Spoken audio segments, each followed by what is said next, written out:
من اللي قاعد يصير اليوم في الساحة السياسية، الناس الكل نطقت، ما عاد حد يحب يقعد ساكت. الناس الكل تعبر بالصوت، بالكلمة، بالفيديو، بالشعر، بالنثر، بالغناء. كلنا صوت واحد باش نعبروا على اللي بداخلنا، باش نعبروا عن رفضنا، عن امتعاضنا من اللي يصير. انا اليوم وانا قاعده نخمم شويه في الوضع اللي قاعد يصير تو، والحرب اللي قامت اليوم في ذكرى اغتيال النقابي الكبير فرحات حشاد. خممت، جت في مخي غناية مانيش فنانة باش نغني، اما انا جريئة باش نوصلها لكم. الغناية تقول: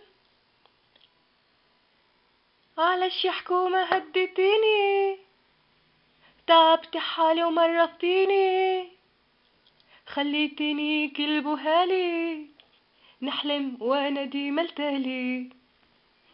علاش يا حكومة هكا نعاني، انا اللي قلت لفرجاني، انا هو الزوالي، حتى الزوال عليه ما نخلط. علاش يا حكومة مرمتيني، وين الوعود غدرتيني، منك ظلمتيني، حكايات عناد وريتيني. يا حكومة راكي تعبتيني، هديتي حالي وضيعتيني، يا حكومة راكي هديتيني، وبالقرطوش نقبتيني، دمي يتقاطر خليتيني، وعلاش يا حكومة غدرتيني، انا الزوال المغدور، لحياة كريمة ولا دستور، نستنى فيكم عندي شهور، وما رينا شي كان القول.